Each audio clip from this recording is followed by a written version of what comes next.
ఒక ఆమెకి ఆరోగ్యం, ఒక ఆమెకి కాదు, ఒక తల్లి ప్రార్థనకైనా వచ్చిందా? వచ్చిన వెంటనే నాకేం చెప్పిందంటే, ఎల్సన్న గారు, నా కొడుక్కి, నా కూతురికి, మా అల్లుడికి శృతి కుదరట్లే. నాకు చెప్పిన మాట అట్లాగే చెప్తాను మీకు. మా అల్లుడికి, నా కూతురికి శృతి కుదరట్లే. ఆడు విడిచిపెట్టేసాడు ఆ అమ్మాయిని.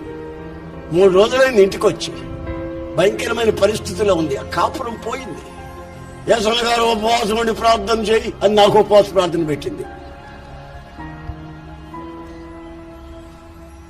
సరే, సంఘానికి చాలా రోజుల నుంచి వస్తుంది ముసలమ్మ, ఏదో ఇంట్లో శృతి కుదరలేదంట.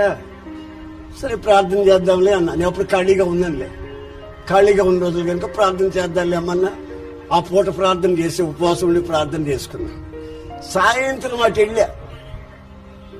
ఆ ఇంటికి వెళ్ళి ఒక చిన్న ప్రార్థన చేసి ఏం జరిగిందో విందామని వెళితే, అల్లుడికి మినపగారెలు చేసి కోడి మాంసం పెట్టింది. కూతురు అల్లుడు శుభ్రంగా తింటున్నారు కూర్చొని. ఒకవేళ ఈ అమ్మాయి పెద్ద కూతురా, శృతి కుదరదని చెప్పింది చిన్న కూతురా, అయినా ఒక కూతురే కదా ఈమెకుంది, ఏంటి జరిగిందని చెప్పి వెళ్ళి, అమ్మా రాత్రి నిన్న నాకు చెప్పి ఉపవాస ప్రార్థనలో పెట్టొస్తే నన్ను వీళ్ళెవరో అన్నా. అయ్యా అల్లుడు రాత్రి వచ్చేసాడయ్యా. అల్లుడు రాత్రి వచ్చినప్పుడు నాకు చెప్పొద్దండి. నాకు చెప్తే ఉపవాస ప్రార్థన మానుకొని మామూలు ప్రార్థన చేసేవాడిని కదా.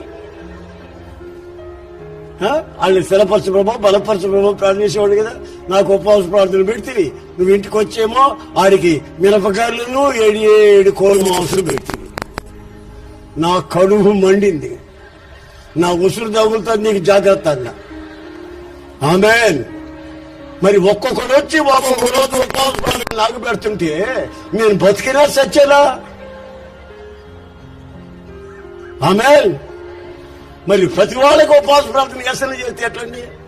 వాళ్ళేమో సినిమాలకు పోతుండే, వాళ్ళేమో గారెలు తింటుండే, కోడి మాంసం తింటుండే, వాళ్ళకి నచ్చినవన్నీ మేస్తుండే. నాకు ఉపవాస ప్రార్థన పెడితే ఏంటండి? అంత చీప్ అయిపోయాడా దైవ సేవకుడు? అంతే, అంతా చిన్నపిల్లల చేష్టలు. అందుకే ఆయన అంటాడు, నా రెక్కల మీద మిమ్మల్ని ఎత్తుకొని 40 సంవత్సరాలు మోసాను. యెషయా గ్రంథంలో చదివిన వాక్యం